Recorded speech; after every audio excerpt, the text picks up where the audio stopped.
Welcome back to East Coast DNA. We're here at the Sommo Festival. As you can hear in the background, the festival's rocking pretty hard in the background. We took a minute to sit down here with the PEI band Norter. Welcome, guys. Thank you so much. Maybe for the viewers too, if you guys want to introduce yourselves. I'm Joey. I'm the bassist. I'm Declan. I'm the vocalist and lead singer. I'm Lucas. I play drums. I'm Cage. I play one of the guitars. And I'm James, and I play the other guitar.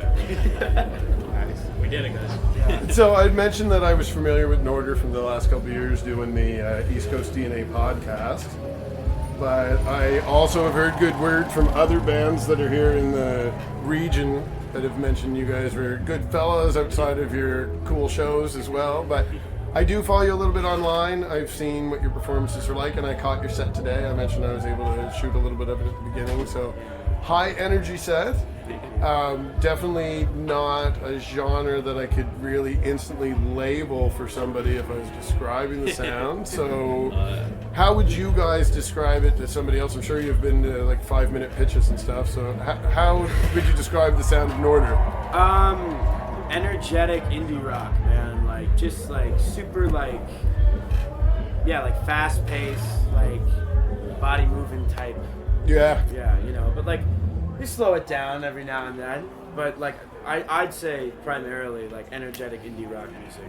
We do slow it down, but there is like points that get very loud and noisy. Kind of rock. Yeah. Yeah, We kind of turn like turn some the noise jets rock on elements. and make we it have happen. both sides. And now you've been doing this for a couple of years. Yeah. So have you been far outside of the province? Yep.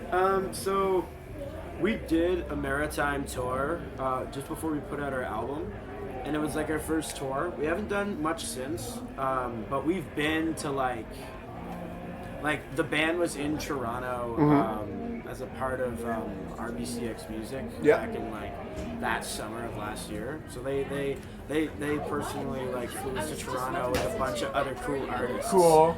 And then so like we got like because of that we got a pretty interesting fan base out there as well. And I'm sure, I know it's a little inside baseball for people that are just in for the music, not the industry side, but I'm sure based on that statement too, that led to you being here today on the Sandbar Stage? Maybe, I mean, good chance. Yeah, I'd say so. You know, it's they helped us out a lot, but you know we're very thankful of them to like help us promote our creativity. You know? Yeah, absolutely. And now, how did you find the experience being that you're from here and you came up on the local venue scene, which typically, I mean, I'm sure you have packed rooms for the venues, but the venues have way smaller numbers than some of the big cities. Yeah. So coming to an event like this is at like major high level where we're competing with major metropolises like Toronto.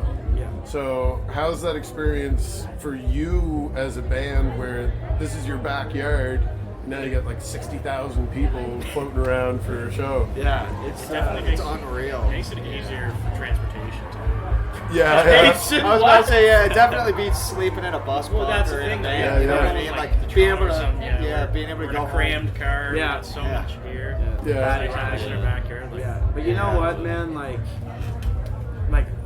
I knew it was gonna be like a good show regardless, and we brought that energy here today. Like we didn't know how it was gonna look like. We didn't know how we would be received as just like, oh, it's just a local act, like whatever. But we had people come in that I've never seen at the local shows, and they were like so involved. Amazing. And it's just it makes us. I can speak for all of us, and it makes us feel really good to be noticed on a stage like that. Yeah. That's what we're trying to do. We're working our ass off. Absolutely. And like I talked to Absolute Losers as well, which you're between the two of you, you're both local indie bands and you're both openers for this festival on the 2 days.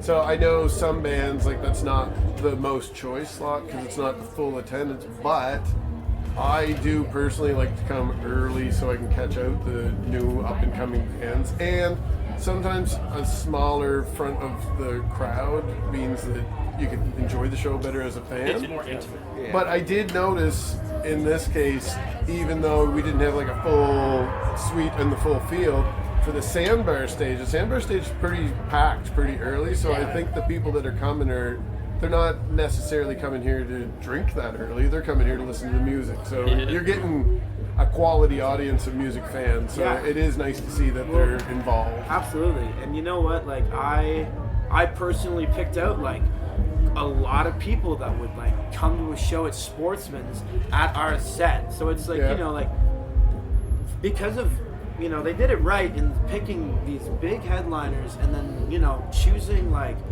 2 local acts. Like people from here know who we are. Exactly. So it's like it's interesting because they'll think like I'll buy the ticket, you know, because I want to see the headliners, but also, you know, like the Absolute Losers are playing. Like, fuck yeah, man. Yeah, exactly. Yeah. It's definitely cool to see like friends that we made and that will come to a 20-person, 50-person show at a small bar or a small club, and like now we're at a festival with like a good number of people. Yeah, like Legit. tens of thousands of people, and we still see familiar faces. Yeah. And, friends and people from other bands that we've made friends with. Just it's great to have that kind of support and that kind of environment. And so now that you've done your performance, I see you guys are doing the media circuit. You float around here backstage, but I'm sure you're going to catch the headliners later. You're here for the full day. Oh, yeah, absolutely. What's next for Norter as a band?